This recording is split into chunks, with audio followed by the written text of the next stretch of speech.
wag ho kayo mag-alala. Meron pong mga ayuda, meron pong tulong na darating po sa inyo. Yes. Nakikiisa kami sa inyo at ang buong bansa at ang buong gobyerno ay kasama ninyo dito. What is this in the photo right now, in the video that is from the Office of the Vice President? Am I correct ba? Yes, this is from the Office of the Vice President na nagbibigay ng ayuda. Because Mark, no, baka lingid sa kaalaman ng ating mga kababayan, as soon as the Vice President sat in office, kakaiba siya kasi agad-agad she hit the ground running. Number one, she established satellite offices all over the country na merong disaster, na nasasagot sa mga disaster relief at saka yung mga special na mga sakuna, like for instance, pag kailangan mo ng panglibing, pag may sakit ka, no? So tinutugunan ito ng Office of the Vice President natin, no? And we want to talk about this because it's an all hands on deck situation right now, no? All over the country, maraming nasalanta sa ating mga kapatid na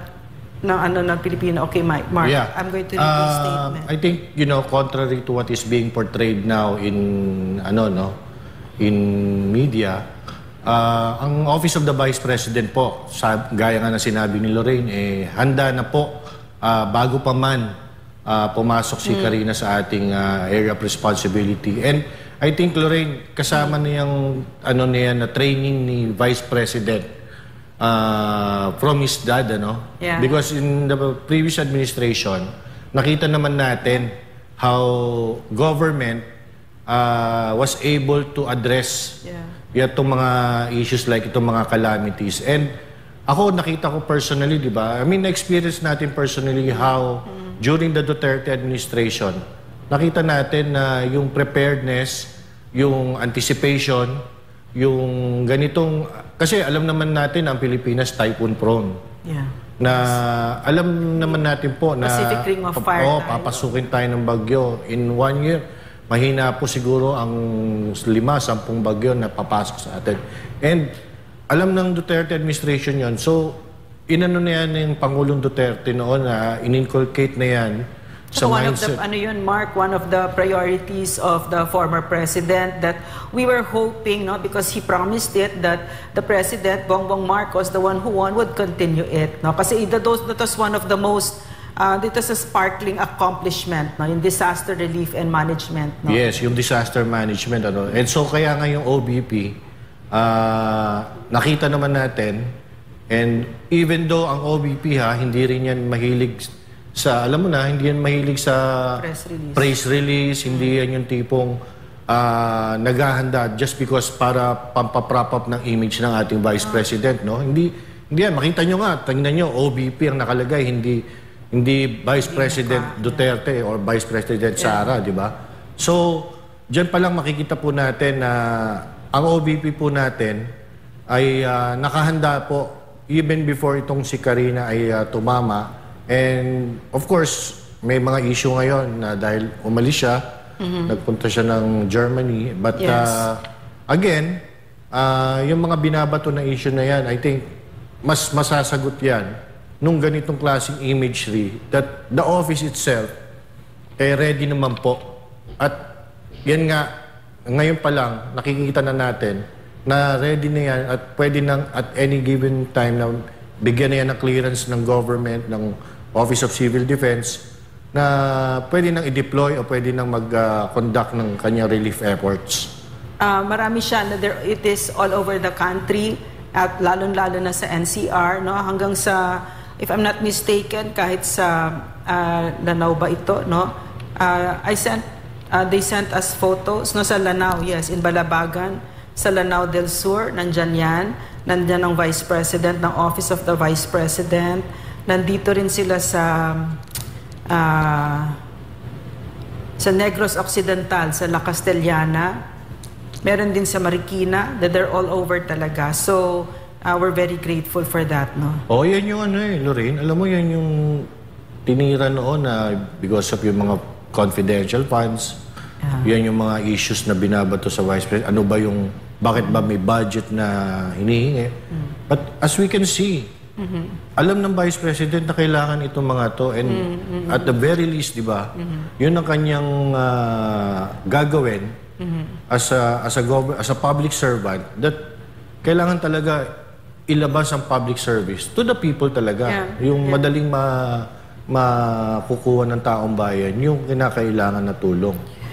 In fact, Mark, sa madaling salita, accountability niya ito sa atin, binigyan nila ako ng report, very very detailed siya kung ilan yung, for instance, for the summary of release operations conducted by the disaster operations in Luzon by the satellite offices in Visayas during the second quarter. For instance, they say they served 5,344 families or 19,214 individuals, and the OVP distributed 5,344 relief bags, non-food items amounting to almost 5 million. So I have a very detailed binigay nila sa atin itong report na ito. In the second quarter, for instance, they say... So meaning that ito talaga dapat ang sagutin ng isang lingkod bayan sa atin, ayaw natin, hindi tayo namomolitika at a time of crisis like this, but this is a good opportunity, this is a great opportunity to show to the Filipino people kung ano yung hinihingi natin sa ating mga lingkod bayan, na ayaw natin na nagpapabida pero nagbibigay ng magandang at mahalagang report na malinaw kung ano ang ginagawa nila. And the sitting Vice President right now is the first Vice President that has done this, yung paglagay ng satellite offices na merong sasagot sa mga relief operations at saka sa mga kababayan natin na nangangailangan. And I've experienced it kasi I would really, binabato ko talaga yung humihingi ng tulong, and if there's one thing that I can say about the Vice President, very responsive. Yes. Highly mabilis. Ako rin mismo naka-experience ako na pag mayroon tayong ni-refer sa Office of the Vice President, ay nabibigyan agad or na-address kagad ni Vice President. And ito nga Lorraine, yung issue na yung ngayon binabato kay Vice President na wala siya. But yun nga nakikita natin You can see naman, di ba? And ang ano pa dyan is that hindi siya dun sa kailangan ibalandra sa media. Hindi niya kailangan ipamuka na siya ay nakahandang tumulong. Talagang tumutulong lang. Yeah. At saka Mark, maybe the word yung tulong is wrong. I don't agree with that. If you're a public servant, yan tulong. Obligasyon mo yan sa taong bayan, So at yung maganda dito sa kanya, kahit wala siya dito, meron na siyang sistema na she put into place that moves, that is very effective even when kahit na umalis na siya. So yun yung kagandahan dito, in place na siya, hindi on the day of yung panahon ng sakuna doon ka lang magbibigay ng orders. Hindi, it's rolling already. So we're saying all of this because as we know, the Vice President is a target, target siya ng sitting ay mga nasa administrasyon ngayon who's always after politika. So we have to tell the Filipino people na relax lang kayo because pinagsisilbihan kayo ng Vice President natin, Yes, and alam mo Lorraine, nakakalungkot lang na even during calamities ipopoliticize pa ng mga ito. And siguro ang paghuhugutan natin ng lakas is our Vice President mismo, na hindi na lang niya iindahin yung mga yan. At ang sa kanya na lang talaga is, eto nga, in fact, sinabi natin na ang Vice President natin ngayon, hindi na siya ang Defense Secretary. So, for all intents and purposes, wala na siyang cabinet portfolio. So, wala na rin siyang parang mandate, except being Vice President. But nandun pa rin sa kanya, yung, as a government official, as a public servant, meron siyang responsibilidad na alam niyang kailangan niyang tugunan ang pangangailangan ng taong bayan. Yeah. Mark, meron kasi akong nabasa na nagsulat siya na tama naman yung argument niya, pero I don't totally agree kasi sinabi niya na she's the vice president, no? Hindi siya yung president. So wag niyo siyang pag-initan kasi nga ang vice president daw ay president in waiting lang. Parang kumbaga spare tire. So hindi yung sagutin niya kasi laki nung sa president. Tama 'yon. Pero sa tingin ko kasi pag public servant ka, dapat nagsisilbi ka kay vice president ka, kay whatever ka, di ba? Lalo't lalo na pagkamat ganyang kataas ang posisyon, talaga meron tayong i-expect at meron siyang sagutin sa atin, no? So, pero pwede lang pasingit, no? Kasi kahit yung, for those who want to help, yung sa Office of the Vice President, parang wala naman silang hinihingi kasi okay na daw yung resources nila. But this is from the Ateneo, tulong para sa nasalanta ng Karina. Halina at magbayanihan para sa daan-daang pamilyang binaha dulot ng habagat at bagyo. So humihingi ang Ateneo ng rice, instant noodles, canned food, 5 to 6 gallons of water, biscuits, tsaka sana mga hygiene kits na may bath soap, may toothpaste, may toothbrush, sabong panglaba, alcohol, sanitary napkins, diapers, underwears, at saka sana may mga kumot, mga tuwalya, mga sleeping mats, at saka mga slippers. Pwede siguro i-flash, no? You may send your in-kind donations to Richie Fernando SJ in the Covered Court, Wellness Drive sa Ateneo in front of the Jesuit Wellness Center. You may look for Lowy. His phone number is 0919-398-6845. So, that's it. So, Mark, tila sinampulan agad ang mga ipinagmamalaking mga proyekto. Hoy, yung prompter. Ano ba? Yung ipinagmamalaking proyekto ni President Bongbong Marcos sa kanyang SONA nitong Lunes, particular na ang mga natapos na umanong flood control projects. Ang tanong, epektibo kaya ang naturing mga proyekto? Alamin natin sa balitang ito.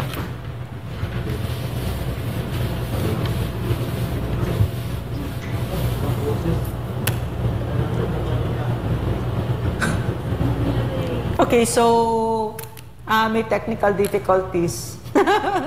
Well, Mark, that's life. So, ano bang prinamis ni ano? Inulan ng batikos mula sa net. Ayan. Okay, go please.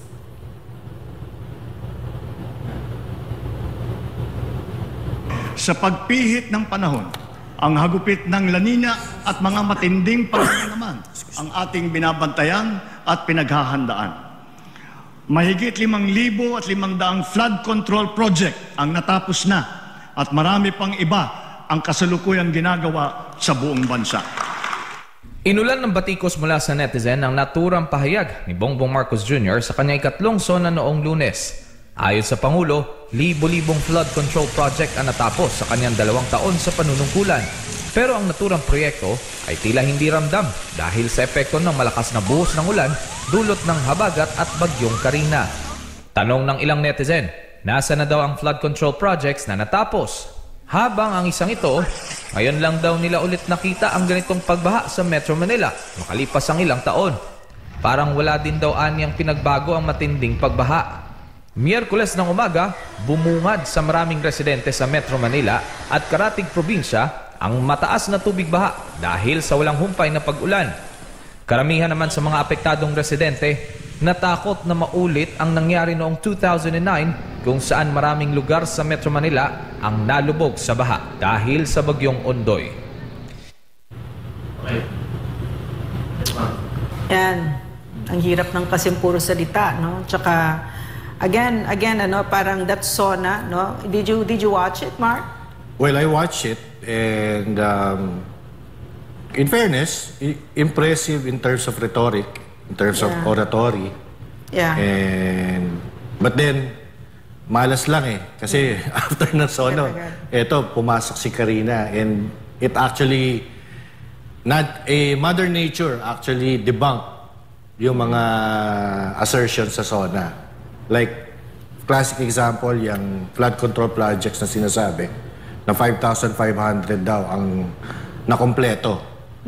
So, with what happened now in NCR, with the aftermath of Karina. So, parang lumalabas yung 5,500 na yon. Mukhang wala yata ni isa sa Metro Manila. You know what, Mark, no? I cannot help it, no? I cannot help but think again about the allegations against this president of his drug addiction. Because when I was watching that SONA, it was so full of lies. Puro kasinungalingan. Nambubudol na naman itong budol na ito. No, I mean, he's done it. He did it 2 years ago to us and we believed him. So we would be fools if we believed everything that he said there. No? Ano yung sinasabi no na, fool me once, shame on you. Fool me twice, shame on me. Diba? So, here we go again, no? Because in my mind, no, as a doctor and someone as a family member who's had family members na nalulung sa droga, I know what a drug addict is. A drug addict is a liar, first of all. Over and over and over and over and over again, sinungaling ang drug addict. So dito tayo talaga babagsak parate eh. Itong nakita nating video na yan na nagsusnort ng cocaine, no? Apparently it looked like Bongbong Marcos and it was authenticated on 2 levels, no? And he doesn't want to get a drug test. So, something like this, no? You're watching a president like that. Beautiful words again. Beautiful words. As if it were true. Except that now, 2 years later, the Filipino people, alam na natin kung sino itong taong to at ano yung kalidad niya at ano yung character niya. And now, how does that translate, no? On the ground, people ang naghihirap, Mr. President. Naghihirap ang Pilipino. Poverty is at an all-time high. Hunger is at an all-time high. And now this calamity has happened. And maybe you don't know about it because I don't think you've done your homework. I don't think you care at all to do your homework. Is when poverty hits the poor. It hits them on so many levels that it doesn't hit yung mga may kaya katulad ninyo na nasa Forbes part. Lalo silang nalulugbok sa kahirapan at what will take us a day or two to get out of, for them, it takes generations to get out of. So this is why we take care of the poor. So yon, Mark. Yun yung problema. Itong naranasan natin kahapon, ang pwede natin kasing maikumpara ito nung nangyari nung 2009, ano? Yung Ondoy. Yes. And that was probably the worst yung flooding experience that we have encountered. And we should have already learned our lesson there sa Ondoy. And I believe we had, no? Yes. During the time of the previous administration, because we never had this kind of flooding. Didn't happen the whole time. I think there were incidents of flooding in other parts of the country, but not you like know, this. not in this scale.